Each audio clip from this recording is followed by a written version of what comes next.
At 2 a.m., an ambulance siren wailed across the Seoul National University Hospital emergency room. Chief Han Do-yoon quickly changed into his scrubs and ran down the stairs. Despite his age of 50, his hands were as precise as ever, and he maintained a calm demeanor befitting his reputation as one of the nation's top cardiac surgeons. But today, a heavy weight weighed heavily on his chest. Opening the emergency room door, Do-yoon saw a young woman lying unconscious, wearing an oxygen mask.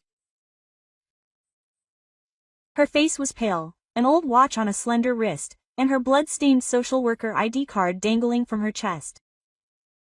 The patient was a 25-year-old woman suspected of suffering a ruptured heart due to a traffic accident. The emergency room residents reported urgently.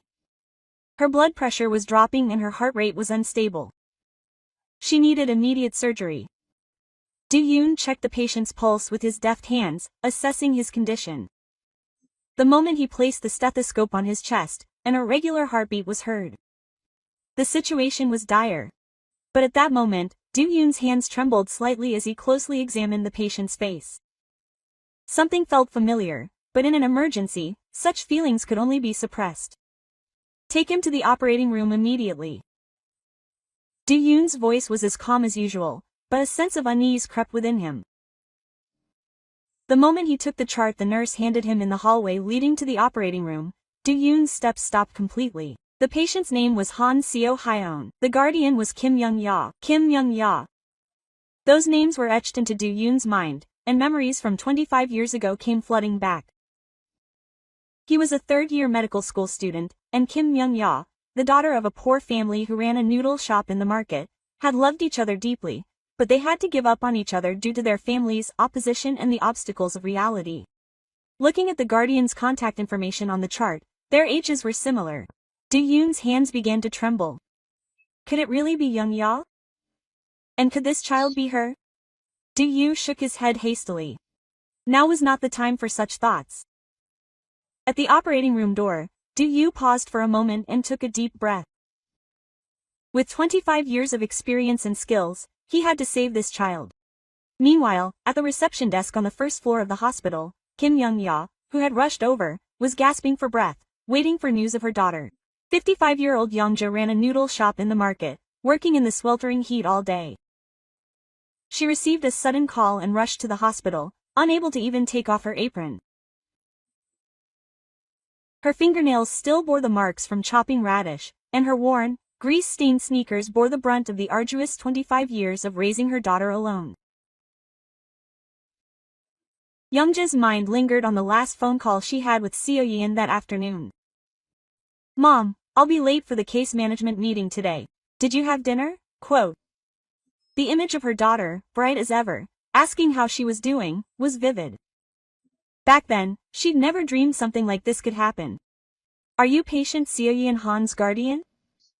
The nurse approached and politely asked. Young-ja nodded quickly and answered with a trembling voice. "Yes, I'm her mother. What happened to our Seo-yeon? Is her life in danger? Was she conscious?" Amidst the barrage of questions, maternal love and anxiety mingled. "Are you undergoing emergency surgery right now? Chief Han Do-yoon is performing the surgery himself, so please don't worry too much and wait. He is the leading authority on cardiac surgery." Young-ja breathed a sigh of relief at the nurse's kind words. However, when she heard the name Han Do-yoon, her heart sank. She wondered if it could be that Do-yoon, but right now, her daughter's life was far more important. Young-ja sat on the hard plastic waiting room chair and thought back on the past 25 years. She thought of the difficult times she had had raising Seo-yeon alone. "I remember waking up at 5 a.m. to prepare soup, worrying about accidents, keeping the store open until 10 p.m., and even working part-time as a janitor at a nearby supermarket on weekends. I remembered Seo-yeon borrowing textbooks from the library in elementary school because I couldn't afford them, and patching up her worn-out gym uniform in middle school. Still, my daughter never complained and grew up well. Her grades were good, so she received a scholarship, and her college tuition was covered by a government scholarship and student loans. I pictured her becoming a social worker, helping people less fortunate than herself, and saying, "Mom, I want to be a helper too. Mom, can you give me some advice about surgery costs?" The clerk approached me cautiously. Youngja jumped up and followed the clerk into the small consultation room. The cost of heart surgery is estimated to be around 30 to 40 million won, and even with health insurance, the out-of-pocket expenses will likely be substantial. 30 to 40 million won. It was an astronomical number that Youngja could not even imagine. A bowl of soup costs 5,000 won, and kimchi stew costs 6,000 won, so if she did well, she could only make about 150,000 won a day. Inside the operating room, Han Du held the surgical knife in a state of chaos he had never experienced in his life. He had performed countless heart surgeries in 25 years, but never once had his hands trembled like they did today. Every time he looked at the patient's face, he saw a flash of Kim Young-ya in her younger days, and every time, a part of his heart sank. "Chief, your blood pressure is stabilizing," he said. "I heard the anesthesiologist's report." Du took a deep breath and calmed himself. At this moment, he had to completely set aside personal feelings and focus solely on his role as a doctor. The patient's life was in his hands. "Please, give me the scalpel." Du-yoon's voice regained its usual calm. However, the moment he cut into the chest, he felt as if the patient's heartbeat and sound were synchronizing with his own. It was strange. He'd operated on countless patients, but he'd never felt this emotionally unsettled. During the surgery, Du observed every detail of the patient. The small mole on her left wrist, the faint scar on the back of her neck, and most of all, the trace of a dimple that looked like it would appear when she smiled.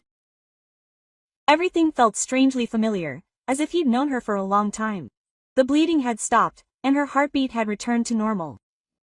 The assistant surgeon reported with a sigh of relief. Du-yoon expertly began suturing, but a part of him still had questions. Was this child really his and Young-ja's daughter? If so, why was her surname Han? All sorts of thoughts swirled around in his head.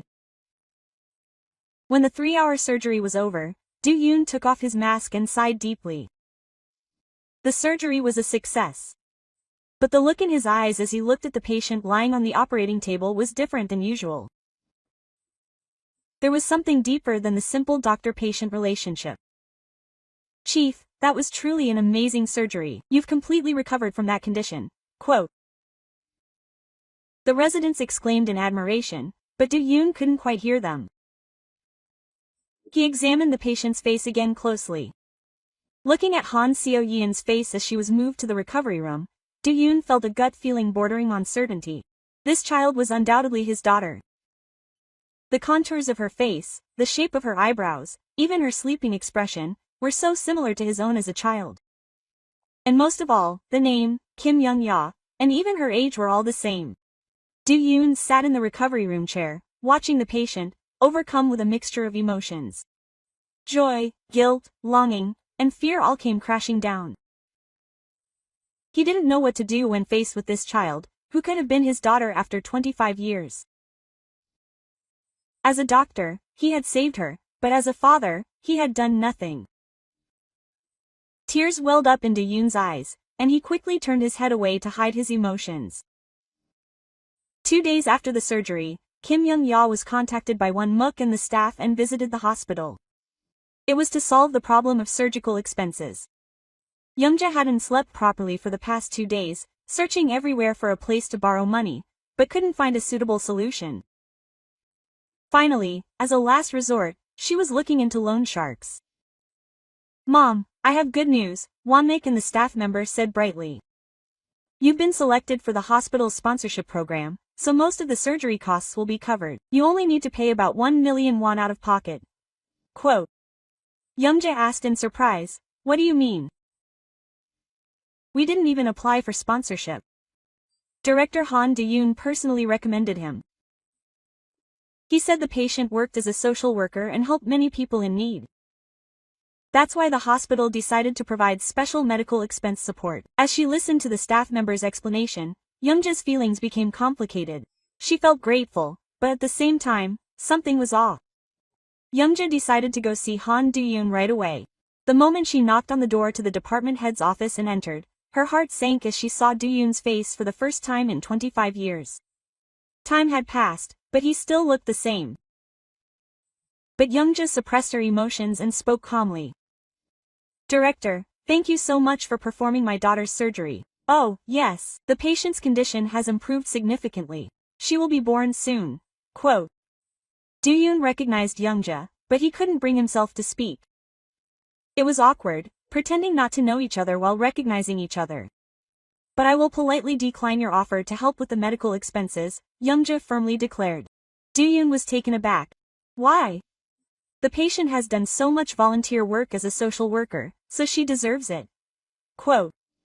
Do-yoon tried to persuade her, but Youngja's resolve remained firm. "We can't live on other people's help.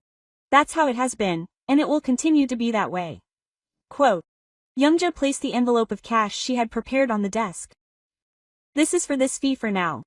I'll definitely pay the rest of the surgery fee in installments. I can't live in debt." Quote. Do-yoon felt a mixture of emotions as he watched Youngja's stubbornness. She was still her proud self. "It's really okay. It's natural for the hospital to provide support in this situation. Don't be so burdened." Quote. Do-yoon urged her again, but Youngja remained stubborn. "I know the manager means well, but we really can't accept it. Our Seoyeon hates being indebted to others. We've lived proudly, even through hardship." Quote. Youngja's voice was filled with unyielding determination. In the end, Do-yoon had no choice but to give in. Knowing Youngja's personality, he couldn't force her any further. "Then I'll pay in installments. You can pay it back slowly, within a comfortable range."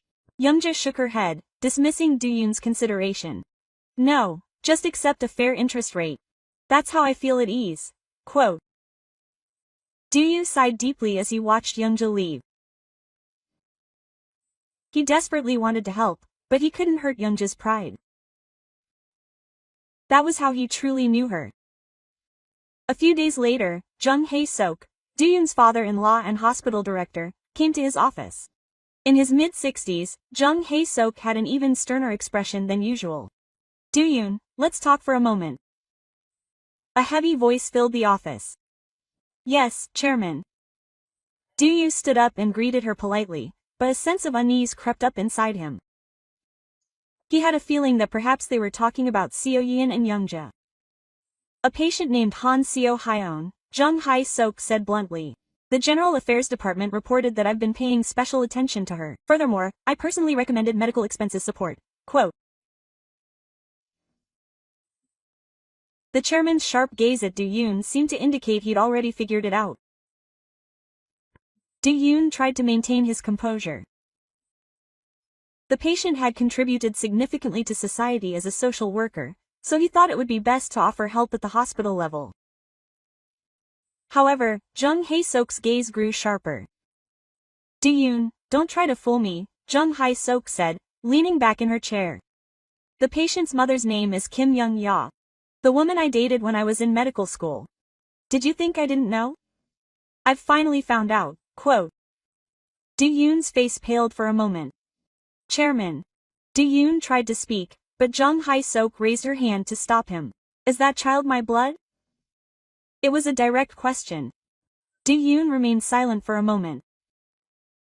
He couldn't answer rashly in a situation where it wasn't even certain, but he couldn't lie either. "I'm not sure." But Do-yoon cautiously opened his mouth. "She's the right age, and her face resembles mine, so I think it could be possible." It was an honest answer, but Jung Hae-sok's face hardened even more. "Damn it." Jung Hae-sok slammed his fist on the desk. "Didn't I tell you I completely broke things off with that woman back then? And you even have a child? Is this going to ruin our family's reputation?"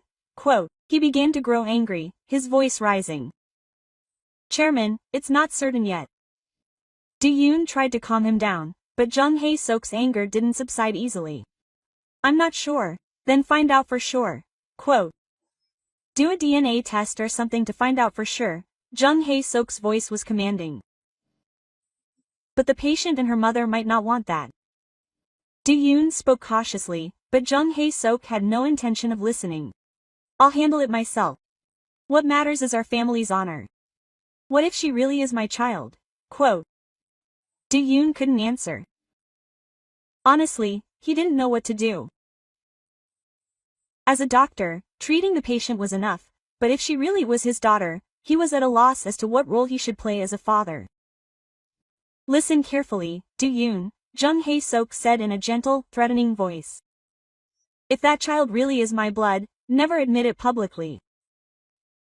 It could tarnish our family, and it would hurt my wife and son. Just quietly support her and get it over with. Quote. It was cold, realistic advice, but it felt like an overwhelming burden to Do-yoon. After Jung Hae-sok left, Do-yoon was left alone in the office, lost in deep thought. As a doctor, a father, and the head of a household, what choice should he make? When Han Seo-yen fully regained consciousness on her own after a week, Han Do-yoon frequently visited her hospital room under the pretext of making rounds. While it was typical for other patients to visit once a day, he would visit Seo-yen 2 or 3 times a day. Rumors had already begun to circulate among the nurses and residents that the chief was paying special attention to this patient. Hello, Chief, Seo-yen said, half asleep, politely greeting him from the bed. Color was slowly returning to her pale face, and her clear eyes were brimming with light. Do-yoon felt a lump in his throat as he watched her. You've gotten much better. How's the pain? Quote.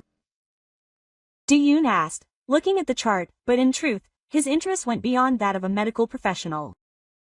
Every single expression on Seo-yen's face, every tone of her voice, felt precious. I've gotten a lot better, thank you so much. Quote. Seo-yen smiled, and at that moment, a small dimple appeared on her left cheek. Do-yoon's heart sank the moment he saw it.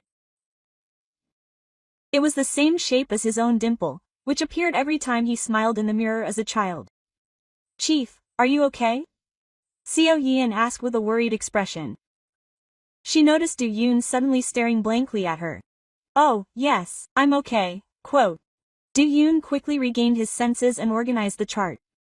Chief, you saved my life. I don't know how to thank you. Quote. Do-yoon's voice choked up at Seo-yen's sincere words. If this child was truly his daughter, he felt a wave of guilt for not being a good father until now. Don't say that. I was just doing what a doctor should do, Do-yoon replied, but Seo-yen shook her head. No, you were different from other doctors. Even during the surgery, it felt like you were taking special care of me. Quote. Seo-yen's words caught Do-yoon off guard. It felt like he'd been caught treating her differently from other patients without even realizing it. No, that's not it, he tried to make an excuse, but Seo-yen quietly continued. Director, you've been looking at me like that ever since you first saw me. It's as if you've known me for a long time. Quote. Seo-yen's keen observation left Do-yoon speechless. Do you happen to know my mother? Do-yoon's heart began to beat faster at that question. Seo-yen was getting closer to the truth. Why would you think that about your mother? Do-yoon asked cautiously, his voice trembling slightly. When my mother heard the manager's name, her expression turned strange. And she politely declined my offer of medical assistance. Given her usual personality, this was incomprehensible. Seo-yen was a bright child. She was connecting the dots. Do-yoon remained silent for a moment, unsure of how to respond. The silence seemed to only fuel Seo-yen's suspicions. Quote. Manager, Seo-yen asked even more cautiously, does this have any special meaning for me and my mother? At that moment, tears welled up in Do-yoon's eyes.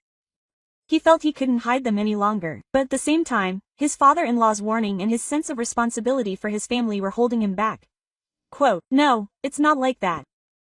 It's just that the patient has done so much good work as a social worker, so I'm more concerned about her. When Kim Young-ya arrived at the hospital that afternoon, she overheard the nurses chatting in the hallway. Doesn't it seem like Director Han Do-yoon is being too special to that patient? Yes, he visits her 3 times a day, while other patients only see him once a day. Young Ja's heart sank. The mere fact that such a rumor was circulating was a warning sign. Entering Seo Yeon's hospital room, Young Ya noticed an unusual expression on her daughter's face. Quote, Seo Yeon, what happened? A mother's intuition proved correct. Seo Yeon hesitated for a moment before speaking. Quote, Mom, I think director Han Do-yoon has known us for a long time. He looks at me in a different way. Young Ja's face hardened for a moment. What are you talking about? We've never met before. What's going on? Seo Yeon continued to express her doubts. Mom, your expression changed when you heard your name, didn't you? And I don't understand why you so adamantly refused to help with medical expenses. Youngja was taken aback by her daughter's sharpness, but tried her best to remain calm. Quote, it's not like that. You know we just don't like receiving help from others, right? But Seo Yeon's suspicions didn't easily subside. Mom, I was really born without a father. Seo Yeon's direct question left Youngja speechless. It's a question I've avoided for 25 years, but why are you suddenly asking me this now? Youngja's voice trembled. The way the chief looks at me is different. It's a look mixed with guilt, as if he misses someone. And every time he looks at my face, it seems like he's emotionally shaken. Seo Yeon's observation was surprisingly accurate. Just then, the hospital room door opened and Han Do-yoon came in. Quote, hello. Do-yoon greeted Youngja, but she gave him a cold stare. Manager, can we talk outside for a moment? Youngja, who had come out into the hallway, led Do-yoon to a secluded corner. Stop this right now. Youngja's first words were firm. What do you mean, stop this? Do-yoon asked, flustered, but Youngja remained calm. You're showing special interest in Seo Yeon. Rumors have spread among the nurses. You're coming in and out of her room several times a day, treating her differently from the other patients. Youngja's voice was laced with anger. Youngja. When Do-yoon called her by her old name, Youngja became even angrier. What did you just say? I don't deserve to be called that, manager. Please call me Ms. Kim Youngja. It was a red herring. I'm sorry, but Seo Yeon, by any chance, is. The moment Do-yoon was about to speak, Young Ya raised her hand and stopped him. Don't say that. Never. Quote. Young Ja's gaze was sharp. You're already gone. It ended 25 years ago. Quote. Young Ja's voice trembled, but her resolve was firm. I'm Seo Yeon's father. I raised her alone for 25 years. Not you. Quote. Do-you felt like kneeling? I'm so sorry, it was so difficult back then, and I couldn't handle the pressure from my family. Quote. But Young Ya wouldn't listen. Don't act like a father now. You already have a family. You have a wife and a son. What right do you think we have now? Quote. Young Ja's words were harsh, but realistic. As the day of discharge approached, Han Do-yoon spent several nights awake, agonizing.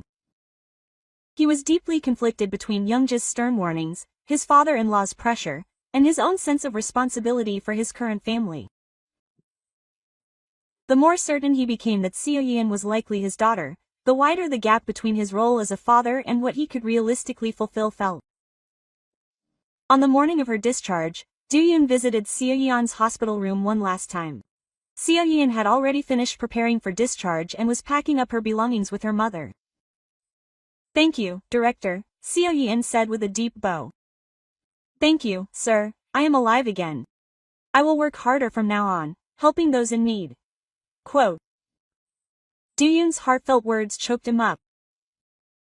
He had to accept that this kind and innocent child was his daughter, but at the same time, the reality of having to hide that truth forever weighed heavily on his heart. I hope you live a healthy and happy life. Do-yoon's voice trembled, and within that trembling, all the love and blessings he wanted to convey as a father were contained. Kim Young-ya looked at Do-yoon with mixed emotions. She could see genuine affection and regret in his eyes, but she also knew that this had to be the last time. I hope you stay healthy, Chief. Young Ja's greeting was brief, but it contained all the emotions of 25 years. Do-yoon watched the mother and daughter leave the hospital through the window of his office. Seo-yeon walked, supporting her mother's arm. He couldn't hold back tears as he watched young Ya anxiously care for her daughter. His heart was breaking when he thought of how difficult it had been for them so far and how difficult it would be in the future. That night, Do-yoo made a crucial decision. Although he couldn't publicly reveal his status as a father, he decided to protect his daughter behind the scenes. He visited the head of the hospital's social work team and made a quiet request. Is there a program that can provide ongoing support for someone like Han Seo-yeon? There's a scholarship foundation for low-income medical staff, but the eligibility requirements are strict, the head of the social work team explained. Do-yoo immediately decided, I'd like to make a personal anonymous donation. Is that possible? I'd like to donate a certain amount every month to help with their living expenses. Quote. A few days later, Seo-yeon began receiving a monthly scholarship of 1 million won from an anonymous donor. Her regular health checkups were also fully covered, and Young Ja's noodle restaurant also received a monthly subsidy under the guise of a local small business support project. All of this was done without Do-yoon's name being revealed. Mom, is luck finally on our side? Seo-yeon received the scholarship notice and beamed. Seeing that smile, Young-ja smiled as well. I guess so. I've lived a good life, so heaven is helping me. Quote. Meanwhile, Do-yoon stayed far away, checking on their safety and daily lives, feeling a quiet sense of satisfaction. Even though he couldn't be there as their father, he felt comforted by the knowledge that he could at least help his daughter pursue her dreams without financial difficulties. He couldn't reveal his father's name, but he would protect her from behind for the rest of her life. Do-yoo swore to himself. Even if love is over, blood remains. Blood remains. Blood remains.